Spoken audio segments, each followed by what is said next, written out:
Hola, muy buenas tardes a todos. Quisiera darle la más cordial bienvenida a este nuevo webinar de Xochitl, donde hablaremos acerca de los problemas respiratorios de los pacientes con mucopolisacaridosis. Si bien es cierto, esta es una patología poco frecuente, nos atañe mucho a nosotros los broncopulmonares. Y esta tarde tenemos la gran suerte de contar con el doctor Yuri Hernández, que es una persona que tiene amplia experiencia en este tema. Como todos ustedes lo conocen, el doctor Yuri Hernández, pediatra broncopulmonar, egresado de la Universidad Católica. Actualmente trabaja en el complejo asistencial Dr. Víctor Ríos Ruiz de Los Ángeles, de la 8ª región, desde el año 2005. Es actual jefe del Centro de Costo de Atención Cerrada del Niño y past president de Xochitl. Al final de la presentación del doctor Hernández habrá espacio para preguntas, las cuales ustedes las pueden empezar a hacer a través del chat. Bueno, y sin decir más, dejo entonces con ustedes al doctor Hernández. Primero, antes que nada, buenas tardes a todos los que estamos conectados ahora día jueves a las 7 de la tarde. Gracias, Anita, por la presentación y por la invitación de poder compartir con ustedes un tema que hemos estado desarrollando hace unos años atrás en una enfermedad que en realidad muy poco frecuente, rara, pero cuando uno le toca ver un paciente y el desafío que significa en un niño con una vida aérea difícil, te hace pensar de que tenemos que estar preparados para ello. Entonces, mis conflictos de intereses están en los que yo aquí acabo de poner. Hemos sido relatores en otros años anteriores en relación al mismo tema. Y nuestra hoja de ruta y contenidos vamos a hablar de generalidades, algunos aspectos epidemiológicos que hay a nivel del mundo en mucopolisacaridosis, considerando que en Chile no tenemos un registro importante de los pacientes. Hay obviamente gente que tiene estos datos, hay de la ley Ricarte-Soto y la Asociación de Padres de Enfermedades Lisosomales, pero no existe un registro para yo poder contarles cómo es la epidemiología en nuestro país. Vamos a hablar del compromiso de la vía aérea superior, el compromiso de vía aérea inferior en estos pacientes, algunos aspectos anestésicos que yo creo que son muy importantes porque son justamente los problemas que muchas veces a ustedes como broncopulmonar los pueden llamar o ustedes debieran estar atentos en caso de, y alguna experiencia local. A diferencia de lo que hacemos habitualmente, quiero mostrar la experiencia al final de haber planteado y haber expresado y mostrado a ustedes lo que significa esta patología. Bueno, todo esto nace, yo creo, porque también después que participé, después de haber tenido un par de pacientes con mucopolisacaridosis que en estos momentos han ido aumentando, tuve la oportunidad de participar en el año 2012 en una reunión que se hizo en Manchester solamente para hablar del compromiso respiratorio y aspecto anestésico en mucopolisacaridosis. Entonces, un desafío para mí fue poder después escribir, ¿no es cierto?, un artículo considerando un poco la experiencia que habíamos tenido con algunos pacientes. Y es por eso que en el 2013 aparece este artículo en la revista de la Sociedad que ustedes pueden tener acceso libre. Por lo tanto, en general, las mucopolisacaridosis pertenecen a las llamadas enfermedades lisosomales o enfermedades de depósito, con esa sigla que en inglés que lo van a poder encontrar. Tienen fundamentalmente un patrón de herencia autosómico recesivo y una de ellas ligada al cromosoma X, ligado al sexo, que es la mucopolisacaridosis tipo 2. Se produce esto porque hay un déficit enzimático específico y a mutaciones que están asociadas a alteración, ¿no es cierto?, de alguna de las enzimas que van a metabolizar o la degradación de los glicosaminoglicanos con el consecuente acumulación del sustrato a nivel lisosomal. Y esto va a traer todas las consecuencias, ¿no es cierto?, al resto de la economía. Es por eso que esto no solamente puede afectar a los mucopolisacáridos, sino también puede producir a los fingolípidos, oligosacáridos y glicógeno. Es por eso que existen otras patologías que están dentro de este grupo, la enfermedad de Fabry, Pompe, ¿no es cierto?, está Gaucher, que son múltiples, que van a haber también otras alteraciones, pero que se van a manifestar con otros compromisos de otros órganos y otros sistemas. En algún momento se han conocido como enfermedades huérfanos, entonces muchos de los artículos que ustedes van a ver van a estar asociados a las revistas de Orphan Disease, y hoy catalogados como enfermedades raras a nivel de la Comisión MinSal, que en algún momento estuve participando. Sabemos que se conocen más de 50 enfermedades, pero hoy en día nos vamos a concentrar en mucopolisacaridosis. Como le decía Anita, existe en algún mayor caso en la zona sur de Chile, especialmente cuando hay zonas donde puede haber más endogamia, especialmente, por ejemplo, en el sur de Chile, en el área de la isla de Chiloé, Puerto Montt. De hecho, hay una muy buena experiencia de pacientes en esa área. En el sur de Chile nosotros también tenemos varios casos, en Los Ángeles, Concepción. Por lo tanto, hay algunos factores que van asociados, ¿no es cierto?, a que esto, dado el patrón de genético que tienen, de que podamos concentrar más casos. También obviamente existen en Santiago, en el norte, en todas partes ahora, y siempre uno va a saber y conoce de casos que hay de estas enfermedades. La Asociación de Padres de Enfermedades Lisosomales lleva un registro de muchos de ellos, pero no pude contar con una información actualizada solicitada hace unas semanas, pero obviamente eso yo creo que es una de las cosas que tenemos que mejorar en nuestro país. Hoy en día sabemos que existe terapia de reemplazo enzimática para muchas de ellas, y esta está provista a través de la ley Ricarte-Soto, ya que son medicamentos de muy alto costo, especialmente para las muco tipo 1, 2 y 6, pero hoy en día ya existen terapias que se han desarrollado incluso para la enfermedad de Morquio y en desarrollo también las tipo 3 o San Filipo. Obviamente el trabajo de equipo es fundamental. Yo le explicaba a Anita y que creo que es fundamental el trabajo en equipo. Nosotros somos parte, y muchos de estos líderes que trabajan con los niños son los neurólogos, porque son ellos los primeros que dan un poco el atisbo o la sospecha de diagnóstico en estos pacientes, en niños que tienen un retraso del medro, síndrome hipotónico, niños que crecen mal, que tienen características faciales, y obviamente son ellos muchos los que llevan hoy día, son el eje del manejo y el inicio de los diagnósticos de esto. Y es por eso que uno generalmente estamos asociados con ellos, en mi caso con un grupo de 4 neurólogos que trabajamos en nuestro hospital, Álvaro Vicky, la doctora Aguilera, Catalina Samsó y Mariela Villagra, que son un grupo pero fenomenal. Así que aquí es importante el trabajo en equipo y siempre estar atento a lo que está pasando.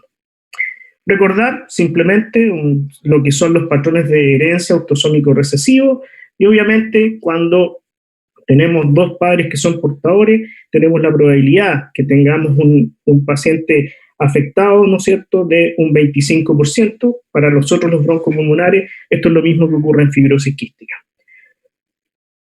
En el caso de la enfermedad de Hunter, los mucopolisacaridosis tipo 2, tiene un patrón asociado al X, y obviamente las madres son las que pueden portar, ¿no es cierto?, y también afectarse. Hay muchas veces las mamás, a pesar de ser heterocigotas o ser solamente, pueden también presentar síntomas asociados a esto, y ellos son además el portadores, y el hombre en la descendencia son los afectados, ¿no es cierto?, casi en un 25%.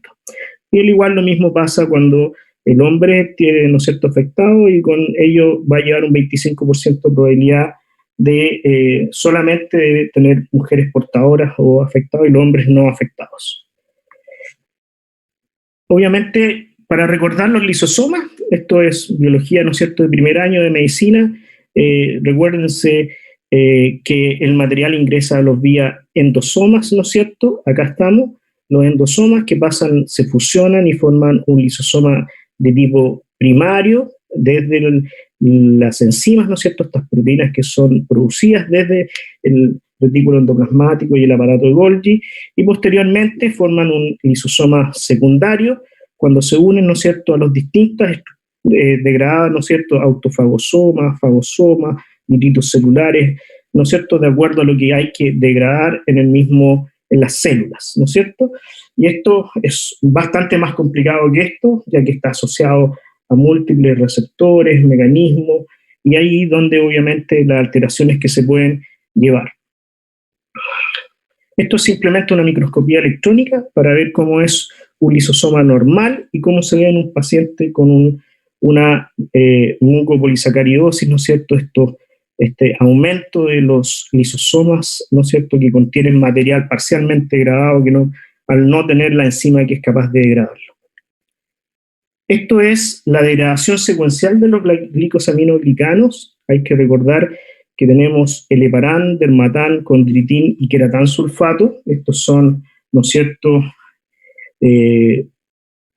son glucósidos con grupo sulfato, y estos son los distintos lugares, ¿no es cierto?, enzimas que van a afectar, que pueden afectar, ¿no es cierto?, el metabolismo que va a tener el heparán sulfato, el dermatán, el condritin y el queratán sulfato, y dependiendo dónde esté la alteración de la enzima, los tipos de mucopolisacaridosis que vamos a tener. Ahí está el 1, el 2, ¿no es cierto? El 2 que tiene, ¿no es cierto?, el 3, que son 3A, 3C, 3B, 3D, el tipo 6, el tipo 7, ¿no es cierto?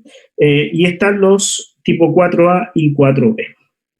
Esto después lo podemos llevar, esto es un resumen, ¿no es cierto? Hay, obviamente, nombres que son por epónimo, ¿no es cierto?, de acuerdo a las personas que describen primero la enfermedad, y acá hoy día, ¿no es cierto?, sabemos cuál es la enzima deficitaria, y obviamente cuando están esa enzima deficitaria vamos a tener qué tipo de glicosaminos están comprometidos, y dependiendo de estos, el compromiso que vamos a tener a nivel del sistema respiratorio, tanto de vía aérea superior, inferior, y el compromiso restrictivo finalmente a nivel de parrillas costales, etc.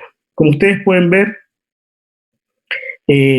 los más importantes que vamos a tener compromiso respiratorio son los tipo 1, los tipo 2, ¿no es cierto?, tipo 6. Morquio fundamentalmente está alterando la parrilla costal, todo lo que es el aparato esquelético, porque es donde fundamentalmente va a tener, y, ¿no es cierto?, el tipo 3 San Filippo tiene fundamentalmente pocos compromisos respiratorios, más que en la parte última de la enfermedad. Ellos tienen un trastorno fundamentalmente de tipo de deterioro neurocognitivo, trastornos que son fundamentalmente el área del sistema nervioso central. Es una enfermedad muy que va avanzando rápidamente en la vida, y realmente cuando uno ve a los pacientes es terrible cómo se van deteriorando en el área cognitiva, asociado a convulsiones, etc. Cuando uno tiene entonces la sospecha clínica de una mucopolisacaridosis, que se va a basar obviamente en la sospecha clínica frente a ciertos hallazgos fenotípicos o características del examen físico que te va a hacer pensar, o cuando existe el antecedente, ¿no es cierto?, una familia con antecedentes de esto. Lo mismo ocurre como nos pasa muchas veces en fibrosis quística. Pero cuando no hay ningún antecedente, esto se va a basar en la sospecha de todas las alteraciones que pueden tener, y obviamente el diagnóstico lo puede plantear muchas veces incluso hasta un traumatólogo, por las características, y créanme que muchos de nuestros pacientes alguna vez fueron al traumatólogo, el traumatólogo dijo, mira, de características, de esta mano se ve fundamental muco, tenemos que hacer estudios. Entonces, esto es bien importante porque inicialmente las características los niños pueden pasar muy desapercibidos y no sospecharlo, sino hasta el primer año de vida. Obviamente hay ciertas cosas que te tienen que hacer sospechar.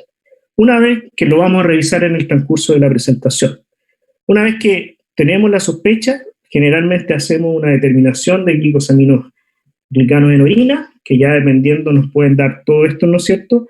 Y una vez que eso, ahí nosotros vamos a poder tener la sospecha si tiene el matano de parasulfato, ¿no es cierto? El matán sulfato puede ser tipo 1, tipo 2, tipo 7, etcétera, o puede tener deficiencia múltiple sulfatasa, y ahí hay que ir haciendo mediciones, ¿no es cierto?, después cuantitativas de las enzimas. Y eso es la que viene al siguiente punto.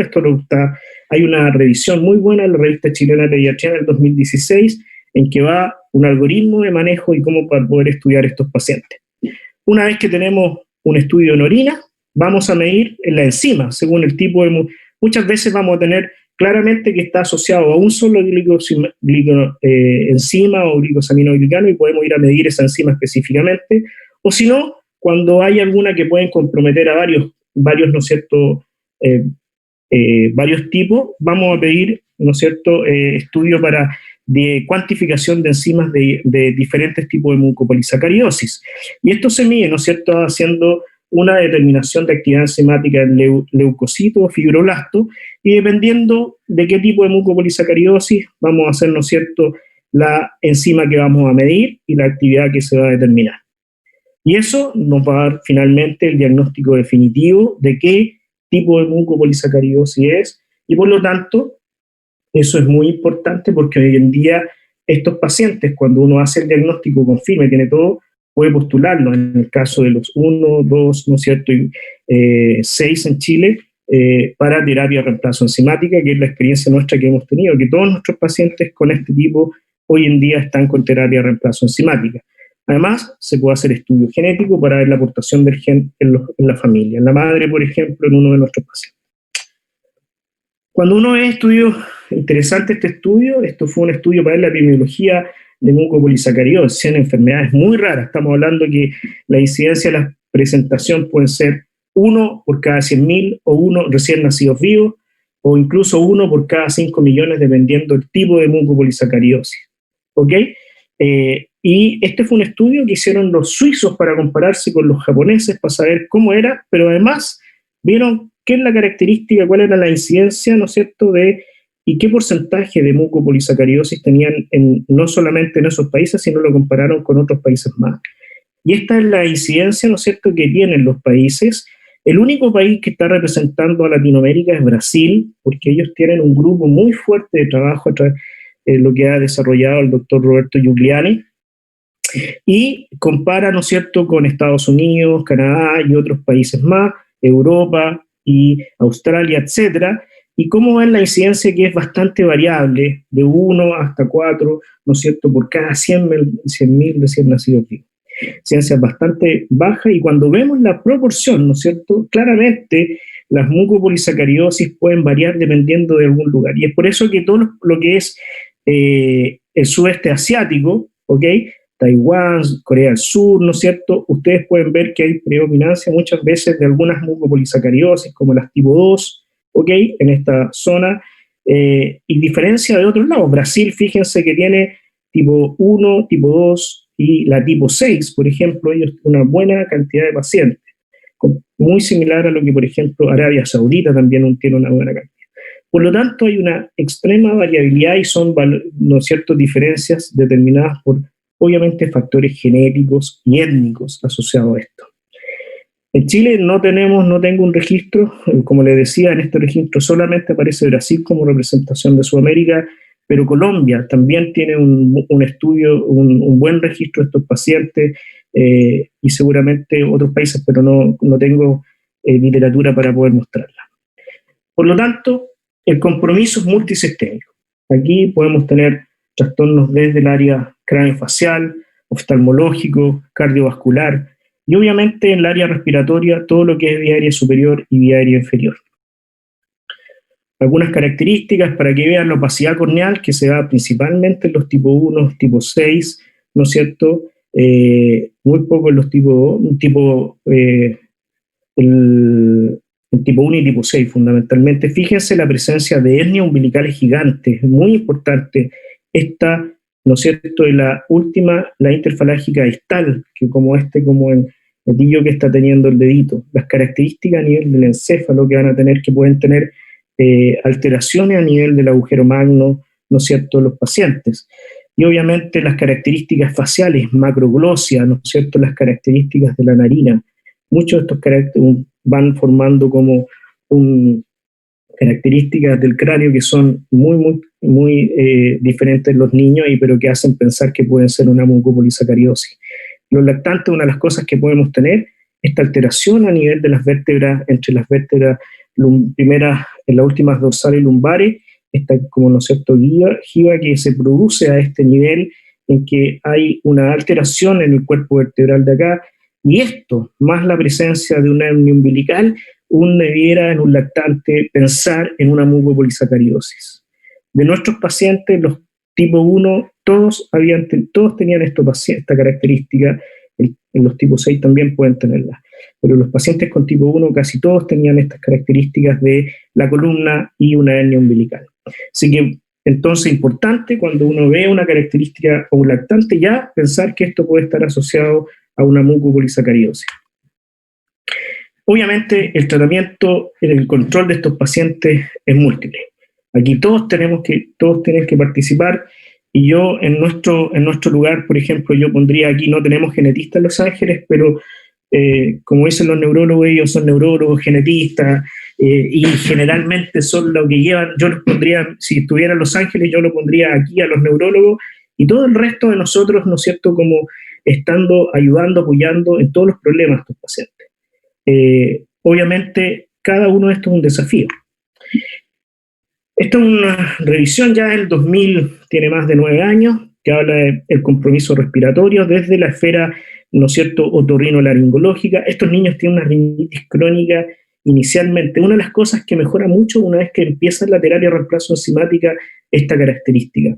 Son niños que están con una rinorrea crónica o un moco muy espeso, filar, muy difícil de manejar. Todos los niños, inicialmente cuando teníamos casi todos con corticoides nasales, porque realmente para poder desinflamar, aún no siendo un factor de tipo alérgico, pero es tanto la inflamación que se produce en estos niños. Ellos, la gran mayoría tienen otitis media con efusión, que requieren, ¿no es cierto?, la inserción de colleras muchas veces, y obviamente la asociación a hipoacusia, hipertrofia adenotonsilar, por el depósito de glicosaminoglicano en toda la vía aérea superior, lo que los mencionaba, la macroglosia, edema faríngeo, y todas las características que van a tener estos niños. Muchos pueden tener estridor y laringomalacia. Uno de nuestros pacientes que debutó, que no lo pensamos en un principio, pero que en el periodo neonatal estuvo intubado y que después quedó con un estridor y un grado de laringomalacia, después posteriormente fue más tardíamente, a pesar de que ya precozmente lo hizo en el periodo neonatal cuando estuvo asociado a un distrés respiratorio. Pero obviamente estos pacientes pueden tener alteraciones de todo el árbol respiratorio, estenosis subglótica, traqueobroncomalacia, bronquitis recurrente, neumonias recurrentes. Obviamente tienen un componente restrictivo. Generalmente todos los estudios de función pulmonar, dado todas estas características, ¿no es cierto?, que hepatosplenomegalia, vísceras, ¿no es cierto?, aumentadas de tamaño, que van a limitar la excursión del diafragma, y por lo tanto, más las anormalidades que se van produciendo en la parrilla costal, van a dar pacientes que van a tener alteraciones de tipo restrictiva. Obviamente, los disturbios, todos estos niños, la gran mayoría tienen apneas obstructivas que son severas. Les voy a mostrar algunos estudios que han demostrado esto. El grupo del Hospital San Borja tiene un estudio, un registro reciente de haber estudiado todo este grupo de pacientes, y en realidad, aparte de los índices que son muy elevados, también tienen alteraciones, ¿no es cierto?, alteraciones en las características, la estructura del sueño, que va más allá de solamente los fenómenos obstructivos que tienen estos pacientes. Parece el parecer propio de una característica propia de estos niños. Como les dije, el compromiso va a ser desde el punto de vista respiratorio en el ámbito de la esquelético, corsifoscoliosis, deformidades torácicas, pueden tener fundamentalmente tórax-enquilla estos niños, compromiso en la vía aérea con alteraciones de los cartílagos a nivel traqueal, ¿no es cierto?, depósitos de mucopolisacaridosis, de mucopolisacárido en la vía aérea, que vamos a mostrarlo, y obviamente alteraciones que van a nivel del punto de vista neurológico, desde la inestabilidad de la columna cervical, a nivel del ontoide, de la articulación atlantoaxial. Una de nuestros pacientes con presión de la médula espinal a nivel, ¿no es cierto?, alta, uno de nuestros pacientes tuvo un accidente estando, ¿no es cierto?, ella jugando, y esto le produjo que se hiciera una compresión aguda con un compromiso motor tremendo, y ahí después le voy a mostrar el caso clínico. Por lo tanto, estos niños tienen macroglosia.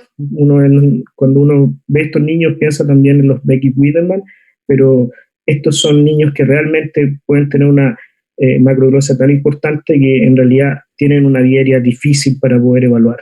Rinitis crónica persistente, estenosis de narina, vamos a ver algunas características de una hipoplasia nadiofacial, sinusitis recurrente, pueden tener de todas maneras estos pacientes el riesgo, ¿no es cierto?, de infecciones. Tiene una respiración ruidosa, una voz muy especial, generalmente muy ronca, porque obviamente las cuerdas vocales de estos niños, la gran mayoría de las veces, están comprometidas. Y obviamente infecciones, otitis media aguda recurrente, muchas veces pueden tener otitis media crónica. También son de labios gruesos, hiperplasia gingival, dientes separados, macroglosia, ya lo mencionamos, hipertrofia tonsilar, oinofagia, les duele muchas veces por las características que van sucediendo. Y una de las cosas que es importante medir, que va asociada a cómo se afecta la articulación temporomandibular de estos pacientes, la apertura bucal, más asociado a la macroglosia, que estos niños es un patrón muy importante al momento de cuando, por ejemplo, tengas que intubar a un paciente, poder tener. Y estos niños, la gran mayoría, tienen una limitación de la apertura bucal que se puede ver con esta medición que se hace, y ustedes ven que tienen una limitación dependiendo de qué tipo de mucopolisacariosis son unas más que otras, ¿no es cierto? La gran mayoría, los más importantes, son las tipo 1, tipo 6, tipo 2 en relación a esto. Una clasificación muy importante, que yo por lo menos siempre lo veo en estos pacientes y es importante para los anestesistas, es la clasificación de Malampati para poder determinar, ¿no es cierto?, la evaluación de las estructuras, ¿no es cierto?, de la vía aérea de la orofaringe, y por lo tanto la capacidad de poder intubar a estos pacientes. Hay que tener en consideración que hoy día, con los nuevos instrumentos y con todo lo que nos ha significado el coronavirus, la videolaringoscopía o la video, ¿no es cierto?, para poder intubar está disponible. Creo que en esta área es muy importante porque son áreas muy difíciles, y la clasificación de Malampati es muy usada desde el punto de vista anestésico para poder ver qué grado, ¿no es cierto?, de compromiso, limitación bucal, crecimiento de la lengua puede limitar la visión, ¿no es cierto?, de esta estructura. Eso es porque claramente los niños que generalmente tengan algún tipo de mucopolisacariosis, la gran mayoría se van a mover, ¿no es cierto?, en un grado 3, ¿no es cierto?, 4, en la cual deja muy poca visión para ver las estructuras, ¿no es cierto?, faringe. Estos son ejemplos, fotografías del grupo cuando tuve la oportunidad de estar en Manchester, de pacientes que son de los distintos, para que vean la macroglosia, la separación de los dientes, ¿no es cierto?, la hiperplasia gingival. Fíjense las características de las narinas de estos niños. En algunos pacientes podemos llegar incluso a traqueostomía, el engrosamiento a nivel de aritenoides, el compromiso a nivel de las regiones subglóticas, las características de sus manos, ¿no es cierto?, estas macroglosias, un pelo raro, muy, muy grueso, duro, ¿no es cierto? Generalmente vamos a tener prominencia frontal occipital. Y por lo tanto, el compromiso respiratorio está dado fundamentalmente por el depósito de los en tejidos blandos, la obstrucción de la vía aérea intra y disfunción de la vía aérea, el compromiso en la región subglótica hasta los bronquios principales y algunos otros factores también involucrados. Cuando uno ve qué tipo de manejo y obviamente todas las características, todos los estudios que estos niños debieran realizarse en el contexto del punto de vista respiratorio, estos niños debiéramos hacer pruebas de función pulmonar, fundamental espirometría, también test de caminata cuando se puede. Yo les voy a mencionar que muchos de estos niños quedan ciegos precozmente con la opacidad corneal, después tienen limitación incluso en su marcha, y por lo tanto esto se puede usar en algunos casos en los primeros años de vida, después ya se hace muy difícil. La polisomnografía para ver los trastornos del sueño son muy importantes, porque además los niños, aparte de tener eventos obstructivos, también pueden haber centrales. La radiografía de tórax, obviamente, para poder ver las infecciones y todos los componentes que se puedan estar dando desde el punto de vista pulmonar y desde el punto de vista de parrilla costal. Tratamos las tomografías, obviamente, como son procedimientos que muchas veces necesitan la intubación de estos pacientes. Hoy en día, con los nuevos equipos, gracias a Dios, esto se ha disminuido, y por lo tanto nos pueden servir mucho el hecho de no tener que intubar a los pacientes, porque si no, ya solamente de poder hacer un procedimiento puede ser de riesgo para estos niños. La laringoscopía y la broncoscopía son fundamentales para poder ver la vía aérea de estos pacientes y saber a lo que nos podemos enfrentar en una vía aérea difícil. La vía aérea superior, podemos hacer, como les decía, TAC y resonancia para ver el espacio retropalatino y retrogloso. La polisomnografía para evaluar los índices de apnea y hipopnea, centrales, obstructiva y mixta, y obviamente la titulación de los soportes como CPAP o ventilación binivelada. La nasofibroscopía, que hoy en día lo hacen los otorrinos, ¿no es cierto?, estando el paciente en vigilia, con sedación y anestésicos locales, que no necesito poder ver perfectamente las estructuras de vía aérea superior y yo creo que esto es fundamental al momento de tener que ir a hacer alguna evaluación preanestésica a estos pacientes.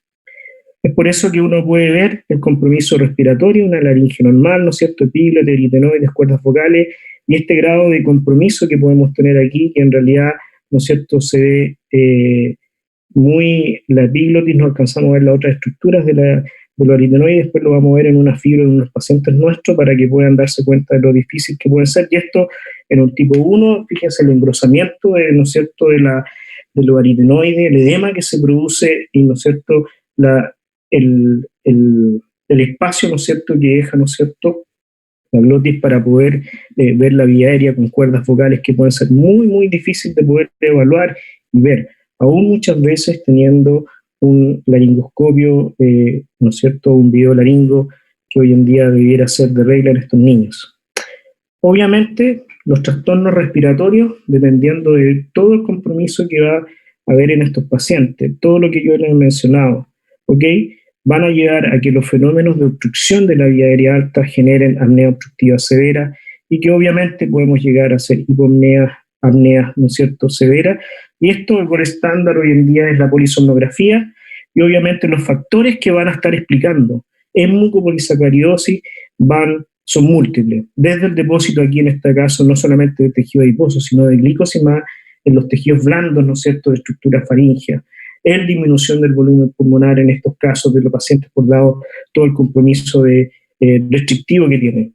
El compromiso craneofacial de la estructura desde la narina, ¿no es cierto?, desde la vía aérea alta, edema de la vía aérea, y todo lo que es la pérdida de tonicidad muscular, ¿no es cierto?, como el aumento de la presión crítica de vía aérea que va a generar, ¿no es cierto?, apnea obstructiva y por lo tanto todo lo que va a asociar a apneas en estos niños. Y por lo tanto la necesidad de darle soporte muy precozmente a estos niños a través de CPAP o BiPAP. Cuando uno ve estos estudios de trastornos respiratorios del sueño, un estudio ya hace 19 años, en la cual evaluaron distintos tipos de niños, pacientes con mucopolisacariosis tipo 1, tipo 2, ¿no es cierto?, con fenotipos que eran severos, moderados.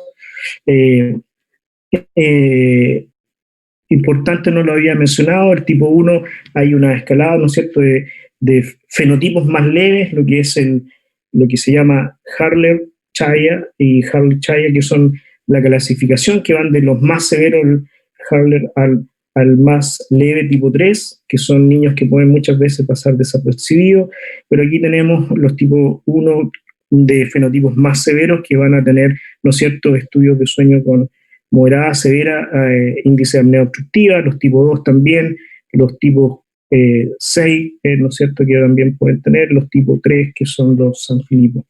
Y ahí las características de la saturación de estos niños, ¿no es cierto?, fíjense, los tipos 1 son los que más están comprometidos con índices, ¿no es cierto?, de caída de saturación más casi en un 40% y con saturaciones bajo 90 casi en un 45%.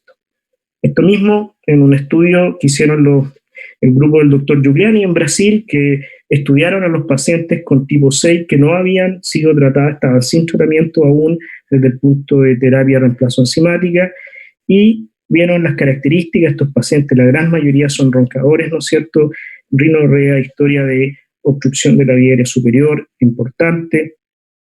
Algunos de ellos ya habían sido operados de adenomígdalas, ¿no es cierto?, de adenotonicerectomía. Y para que vean que estos pacientes, los estudios de polisomnografía, ¿no es cierto?, el 89% tiene ronquido, respiración paradójica, casi el 93% paradojal, en la saturación promedio, 93%, con una ID de 80%, fíjense, CO2 expirado, ¿no es cierto?, y las características índice de hipopneas bastante severos, ¿no es cierto?, y así moderados severos, que casi el 85% de los pacientes con mucopolisacaridosis tipo 6 vamos a tener un grado de moderado severo por lo menos de apnea obstructiva del sueño. El compromiso de vía aérea de estos pacientes va a estar asociado fundamentalmente a la normalidad de la estructura de las costillas, deformidad de la caja torácica, crecimiento de los órganos abdominales. Una de las cosas que tienen estos pacientes son una hepato- y esplenomegalia también bien importante, y eso va también a influir, ¿no es cierto?, en la excursión diafragmática. vértebras cervicales anormales, que eso hay que tener mucho cuidado, especialmente en los tipos 1, 2 y 6, y cuello corto y epiglotis alta. Por lo tanto, ¿qué consecuencias? Obviamente estos pacientes pueden tener mucho mayor frecuencia de obstrucción bronquial, atelectasias, neumonias recurrentes, deterioro progresivo de la función pulmonar, hipoxia, hipertensión pulmonar y col pulmonales, que lamentablemente estos pacientes, la gran mayoría, tienen de base muy precozmente hipertensión pulmonar, falla respiratoria, que es lo que finalmente muchos de ellos caen y es la causa de muerte en estos pacientes. Y lo que yo creo que aquí es muy importante considerar siempre vía aérea difícil. El impacto, obviamente, está asociado a mortalidad precoz. Uno de nuestros pacientes que teníamos con tipo 1 en algún momento estuvo hospitalizada por un cuadro respiratorio, hizo un distrés y tuvo una vía aérea muy difícil que créanme que posteriormente no se pudo intubar y dada la condición hizo un paro y falleció. Por lo tanto, esto cuando uno le pasa, yo creo que estar con estos pacientes tenemos que estar atentos. Obviamente la terapia de reemplazo enzimática mejora mucho estas cosas en el tiempo, pero otras veces la historia natural de la enfermedad, cuando es muy severa, sigue su curso y fallecen muchas veces antes entre la primera y la segunda década de la vida.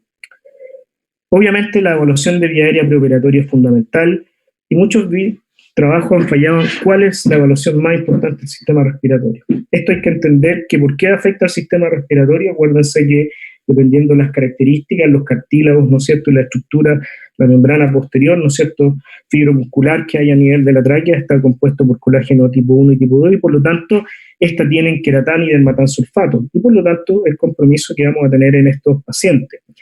Esto es un estudio antiguo, ya de más de 18 años, en que cuando midieron, ¿no es cierto?, la área, ¿no es cierto?, de sección transversal de la tráquea en distintos tipos de mucopolisacaridosis, solamente para compararlo con controles, en la cual generalmente va asociada a una clara disminución del área seccional que tiene volumen mucho más. Y esto además no es una cosa que sea regular, sino es muy irregular.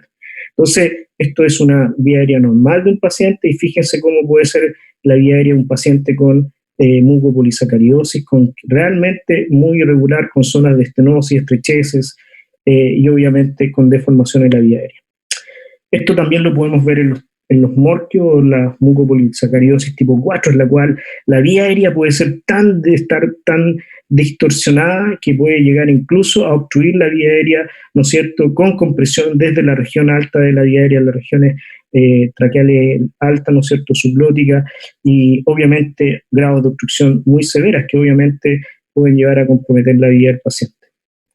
Otras características en broncoscopias que vamos a tener, ¿no es cierto?, alteraciones de la estructura por deformación, ¿no es cierto?, de las mismas, tanto desde el punto de vista cardiotorácico que tiene estos pacientes. Y otra de las cosas que pueden tener es la traqueomalacia, estos pacientes, muy importante asociado al fenómeno muscular y desde el punto de vista estructural de los pacientes. Una de las cosas que lamentablemente puede pasar en estos pacientes es que estando con un tubo de traqueostomía, que uno cree que puede ser la solución, a la larga también puede ser bastante difícil y es una de las condiciones que uno tiene que pensar muchas veces en poder instalar un tubo de traqueostomía en estos pacientes cuando tiene vía aérea difícil, porque es muy frecuente que se tapen con tapones, ¿no es cierto?, de glicosamino o glicano al final o distal de los tubos de traqueostomía y tengan que estar haciendo cirugías muy frecuentes de ellos.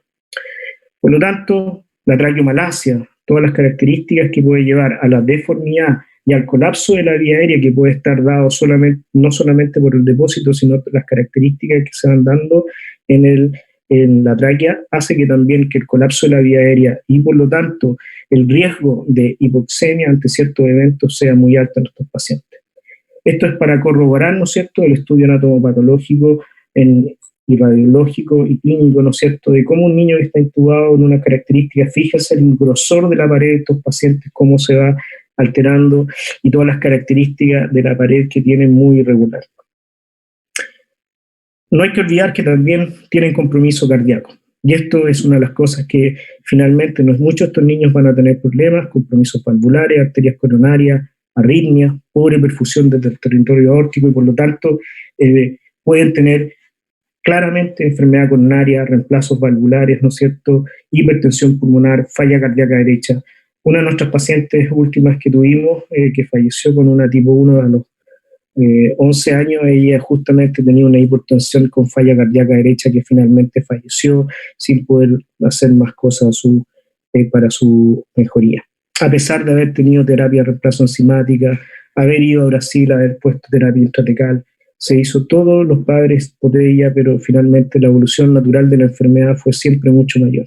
Estas son las características del corazón de estos pacientes. Fíjense el grosamiento de los ventrículos que se puede dar, tanto derecho como izquierdo, y todas las alteraciones a nivel valvular que tienen.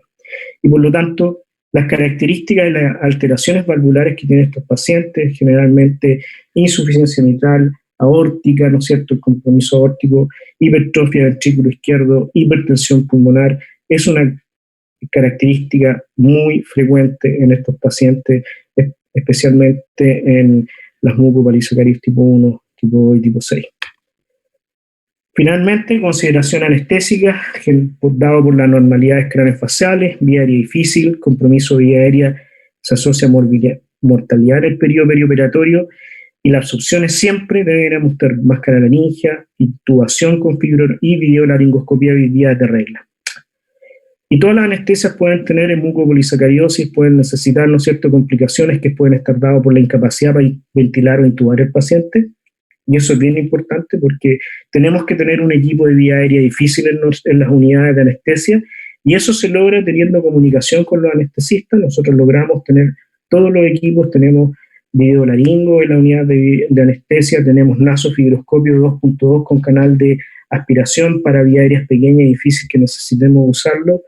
Hay obviamente estas guías que pueden además ponerse en la vía aérea para poder, además de servir para intubar, van a ventilar al paciente mientras tanto, y por lo tanto tiene que haber un equipo de vía aérea difícil con estos pacientes entrenados y totalmente en la parte pediátrica. Porque obviamente los niños pueden tener todas las características, ¿no es cierto?, qué tipo de mucopolisacaridosis, la edad, porque mientras más precoz muchas veces no vamos a tener las alteraciones, pero mientras más avanzadas los niños, muchas de estas son muy importantes, y obviamente saber si están recibiendo algún tipo de terapia. La terapia de reemplazo enzimática sabemos que muchas veces va a mejorar la característica de los pacientes y por lo tanto puede disminuir el riesgo, pero siempre uno tiene que estar preparado porque estos pacientes pueden hacer fenómenos de paro rápidamente si no estamos preparados con todos los elementos. Y por todas estas cosas, desde las que hemos mencionado, con todas las características que eso. Y por lo tanto puede haber obstrucción temporal de la vía aérea, puede haber obstrucción completa durante la inducción o la extubación, y problemas post-extubación, estridor o colapso de la vía aérea inferior, y necesidad de reintubación o incluso una traqueostomía de urgencia si fuera necesario. Es por lo tanto que aquí hay un artículo muy bueno que muestra todos los riesgos anestésicos en mucopolisacaridosis, dado todas las características que yo les he mencionado, ¿no es cierto?, en nuestros pacientes, y que obviamente al decir a un anestesista es importante que tiene que estar, saber de la patología y de qué tipo de mucopolisacaridosis. Y es por lo tanto que estos pacientes pueden enfrentarse a todo este tipo de cirugía o procedimientos que pueden tener riesgo anestésico. Desde una cirugía tan simple, por lo cierto, o como incluso ir a una resonancia nuclear magnética en lo que tú vas a intubar, y ahí pueden generarse muchos problemas y riesgos incluso para el paciente. Obviamente, este es nuestro equipo en la unidad que tenemos en la paciente crítico. Tenemos un videobroncoscopio de 3.8 milímetros y además un fibrobroncoscopio de 2.7 milímetros que nos permite, que están conectados en la misma, ¿no es cierto?, torre, poder contar con los dos equipos. Y obviamente siempre no puede faltar en un paciente con máscara laringea, porque es fundamental para poder ventilar al paciente con seguridad. No hacer ningún procedimiento sin contar con esto siempre en estos pacientes. Y esto es cuando uno puede incluso tener una intubación difícil, que es una de las cosas que hicimos con nuestra paciente con mucopolisacaridosis tipo 6, que la intubamos a través de la máscara laringea, enhebrando el tubo a través del fibrobroncoscopio y pasando el tubo a través de la máscara laringea y poder sacándolo después y poder intubar segura a la paciente. Luego de que ni el anestesista, nadie en estos momentos no teníamos videolaringo, la podíamos intubar, así que hicimos esta intubación, que obviamente una vez que ya la hicimos y aprendimos todo, la siguiente vez cuando falló tuvimos que hacerlo de nuevo. Por lo tanto, esto es un estudio, por ejemplo, para seguridad de anestesia en 54 pacientes, un estudio retrospectivo.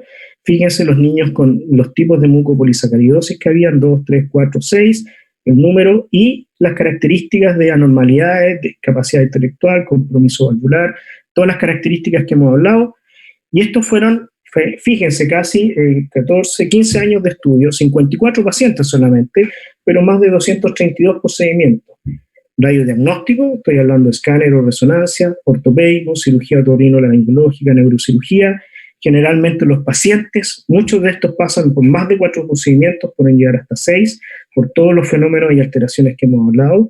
Y obviamente muchos de ellos pueden ser en forma ambulatoria, ¿ok? Y en los casos de anestesia general, 100%, del 43% de los pacientes que necesitaban, todos fueron con anestesia general. Y podemos tener hasta 9% con complicaciones respiratorias. Y eso es muy importante, que a pesar de todas las cosas, uno de estos puede cursar con alguna complicación.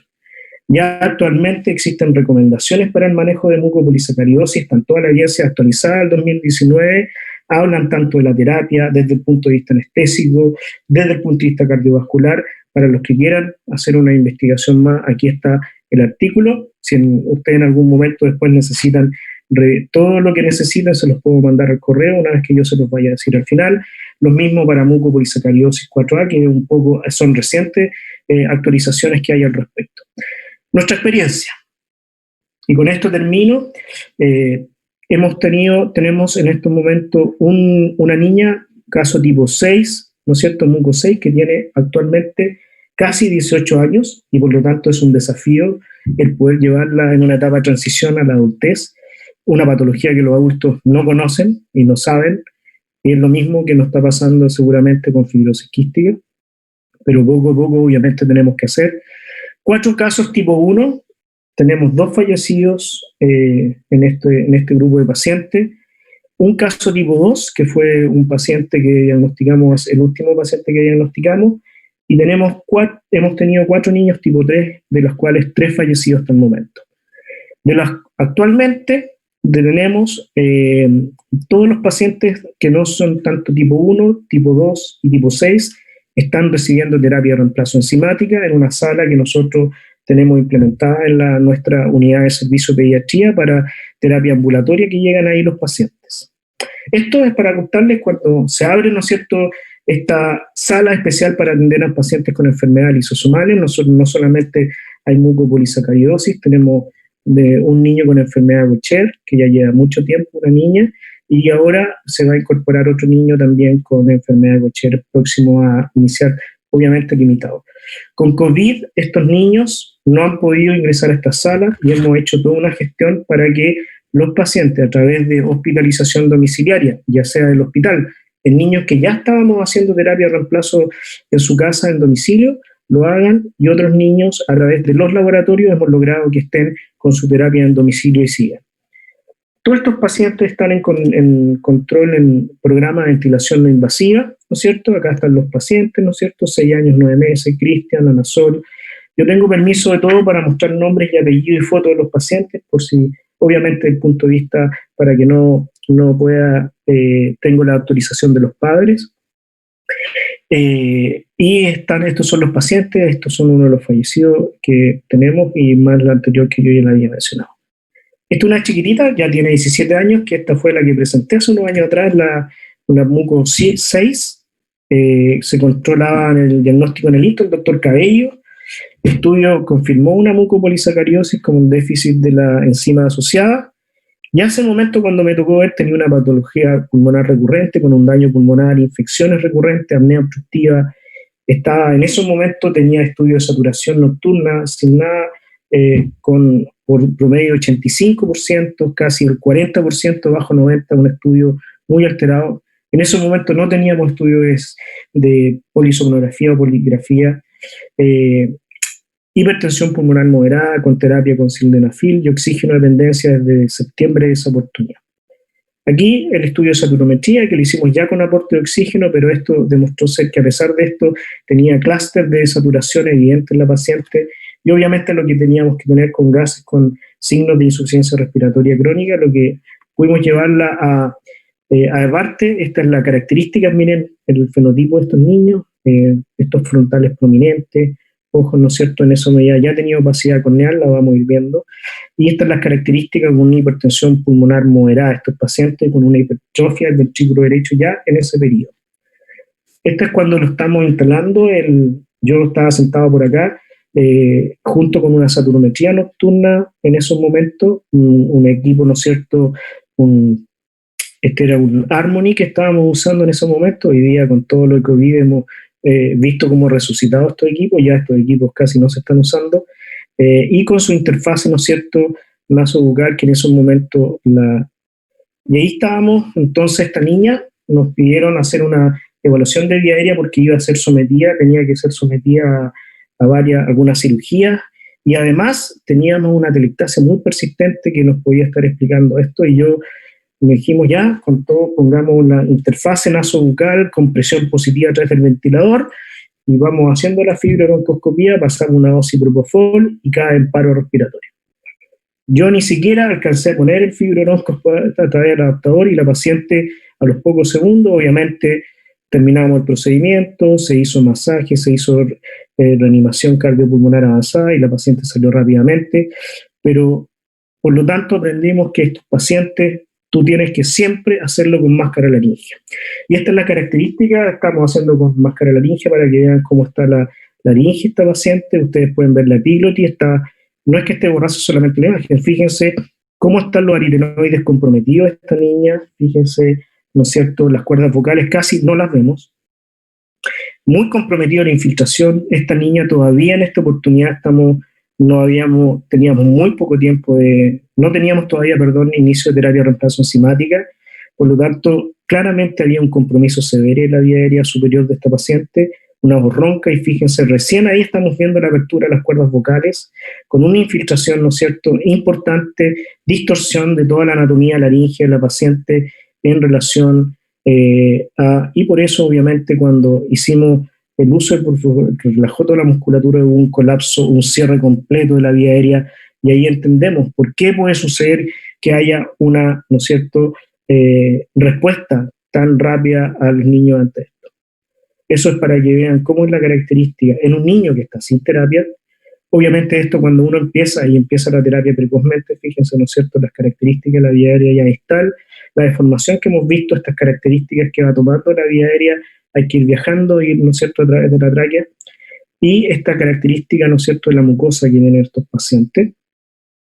Y posteriormente, fíjense los moldes que tenía en el lugar donde estaba teniendo la atelectasia, esto en el lóbulo inferior izquierdo, eran moldes, ¿no es cierto?, tapones realmente mucosos muy espesos, como molde en árbol bronquial, ¿no es cierto?, como bronquitis plástica que muchas veces podemos ver en estos pacientes, y uno debía estar saliendo con el fibro y sacando estos, ¿no es cierto?, tapones y moldes de secreciones que tienen, y eso obviamente producía que existiera una atelectasia, ¿no es cierto?, completa del lóbulo inferior izquierdo.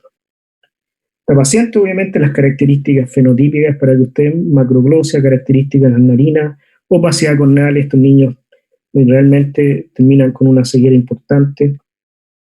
Y las características que hemos visto, esto de las características frontales, ¿no es cierto?, occipital, son bajitos, son todos talla baja estos niños, y obviamente las características que hacen pensar la opacidad corneal que se va dando, las características de sus manitos. ¿Okay?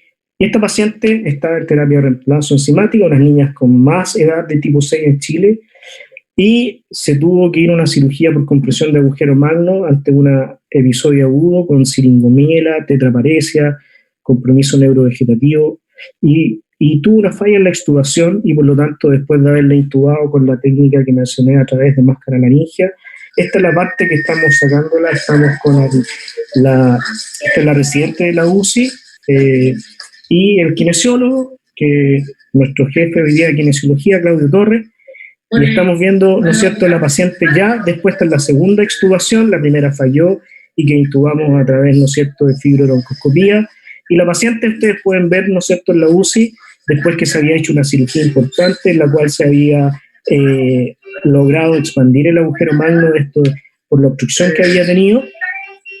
Y esta paciente, fíjense cómo estamos ahí tenemos la máscara laringea aquí preparada, ¿no es cierto?, con todo el equipo en caso de volver a intubar. Obviamente después incluso habíamos pensado con los otorrinos estar atrás nuestro el otorrino para saber si podría incluso ir a una traqueostomía de urgencia, ya que con una falla en la actuación muy importante de esta niña. Gracias a Dios la paciente anduvo bien, de ahí estamos muy felices, Claudio, porque obviamente la paciente no tuvo que reintubarse y desde esa fecha hasta ahora no ha tenido que someterse a nueva cirugía, y esto es lo que hoy día el desarrollo de ella, ¿no es cierto?, desde chiquitita, ¿no es cierto?, uno pudiera decir, esta niña no tengo nada, pero a medida que va creciendo, cómo va alterando sus características craneofaciales. Aquí está recibiendo su terapia de reemplazo enzimático en la casa con la gente de hospitalización domiciliaria, y hoy día, con, ¿no es cierto?, graduada a su colegio con su mascarilla para defenderse del COVID. Este otro paciente nuestro, una tipo 1, para que vean, ¿no es cierto?, desde el periodo recién nacido, cómo va creciendo el niño, se van produciendo las características, ¿no es cierto?, craneofaciales, y que cómo está hoy en día, ¿no es cierto?, él, y van tomando todas estas características fenotípicas que obviamente no tenemos que diagnosticarlo acá, sino tenemos que idealmente haberlo diagnosticado. A este niño le diagnosticamos en los primeros, antes del año de vida, ya a los años 2 meses más o menos ya teníamos el diagnóstico tanto fenotípico como genotípico y de punto de vista enzimático, y fíjense cómo eran las características de estos pacientes a lo largo de la vida. Y esto es para mostrarle el tratamiento de sala de enzimático que tenemos nosotros en nuestro servicio. Fue una apertura que se hizo mostrando el trabajo el 15 de mayo, el Día Mundial de la Mucopolisacaridosis, y por lo tanto los niños que han participado en él, ¿no es cierto?, y todo el personal que tenemos. Y por eso concluimos que en general es de baja prevalencia, es una alta morbilidad y mortalidad asociada a patología respiratoria. Hay que considerarla siempre una vía aérea difícil, aún estando con terapia de reemplazo enzimática. Importante el trabajo en equipo, y la evaluación funcional es fundamental, y por lo tanto para eso tenemos que estar preparados tanto los broncopulmonares y obviamente los pediatras que muchas veces están, y saber que existen terapias disponibles a través de la ilocartesoto de muy alto costo, pero que hoy día obviamente han aumentado la sobrevida de estos pacientes. Muchas gracias, ahí está mi correo, para que puedan, ¿no es cierto?, enviar preguntas, si necesitan bibliografía, todo. Muchas gracias.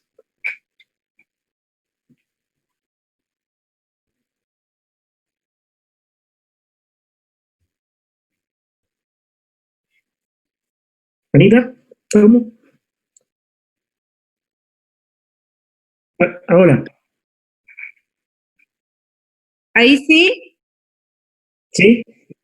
Te quería dar las gracias, Yuri, porque realmente tu presentación excelente, realmente buenísima, la disfruté mucho, así que muchas gracias. Bueno, gracias, Anita. Muchas gracias. Aquí nos preguntan, ¿a partir de qué edad ya no se recomendaría iniciar una terapia de reemplazo enzimático, teniendo en cuenta que niños mayores ya tienen un compromiso severo en la vía aérea y puede no ser reversible? Mira, en general, por ejemplo, la experiencia con Connie, que la diagnosticamos, empezó tardíamente y empezó como a los 6 años su terapia de reemplazo enzimática. Esa fue una niña que claramente hubo una mejoría notable desde el punto de vista, si uno no puede avanzar, existe una mejoría de otras cosas, como por ejemplo la hepatosplenomegalia, una de las cosas que más disminuye en estos pacientes. Todo el compromiso de la vía aérea superior también mejora en estos pacientes.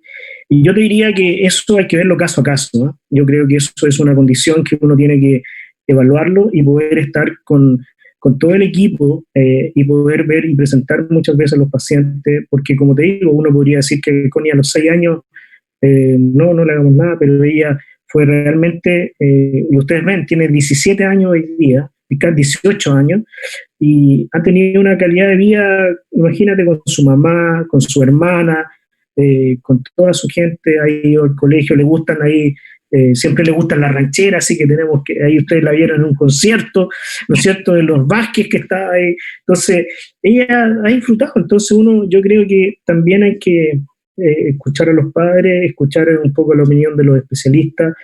No te podría decir que hay una edad específica, porque obviamente si llegamos muy tarde no, pero yo creo que hoy día estamos haciendo un diagnóstico bastante más precoz los pediatras, los los neurólogos, yo creo que son los más sensibilizados en esta área.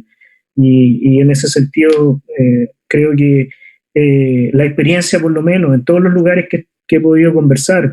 Yo hace poco estuve con los anestesistas en Temuco, en la cual el neurólogo me pidió que fuera a hablar con ellos para poder mostrarle un poco esto y sensibilizarlo, porque no querían operar a una niña.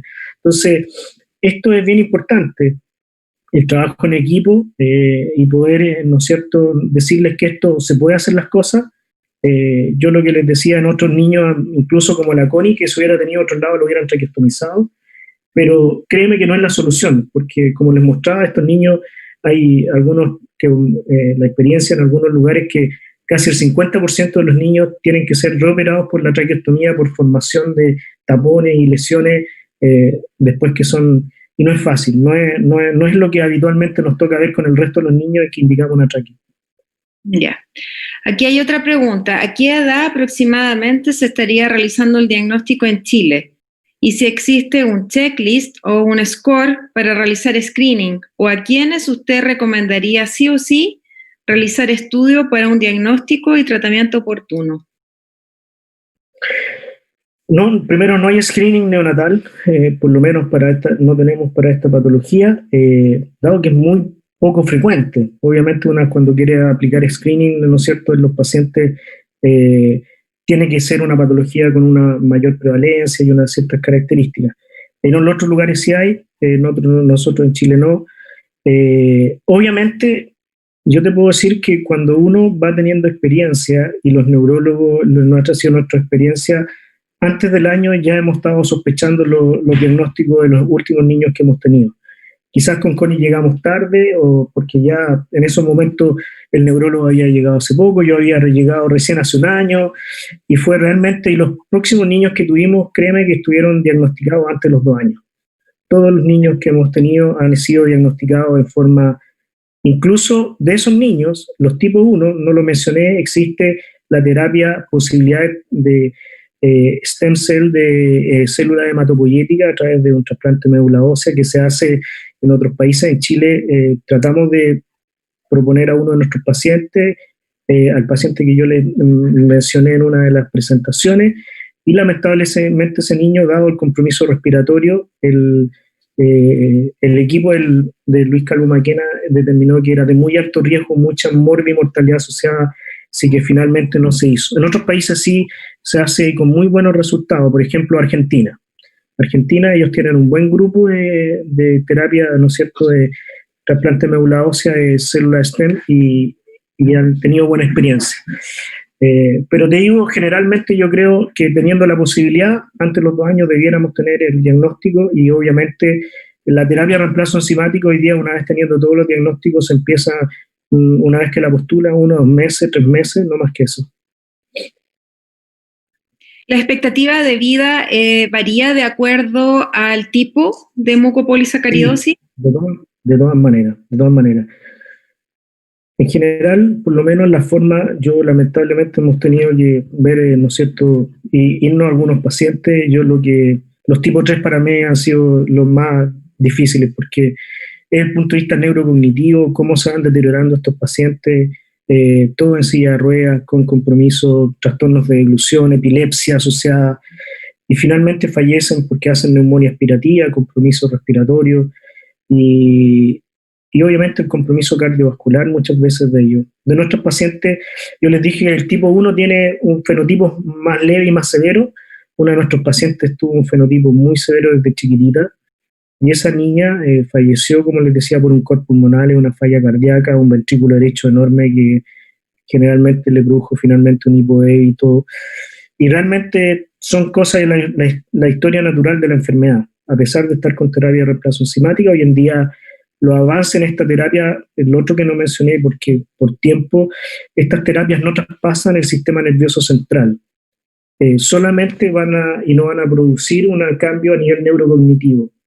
Pero hoy en día ya están apareciendo los primeros resultados a través de terapia de reemplazo enzimática, ocupando, ¿no es cierto?, un receptor de insulina a nivel central que es capaz de poder llegar con la enzima. Y aparecieron los primeros trabajos, ¿no es cierto?, en fase 2 de pacientes con este tipo de terapia. Por lo tanto, vamos a poder tener seguramente un mejor resultado en este grupo de niños, especialmente tipo tipo 1 y tipo 2 que se están haciendo. Hay mucho avance en esta área, al igual como se ha avanzado mucho en FQ, por ejemplo, en terapia genética, se está avanzando mucho en esto y obviamente aquí la limitación son los costos asociados a estas nuevas terapias que obviamente limitan, ¿no es cierto?, el acceso y la oportunidad de todos los pacientes.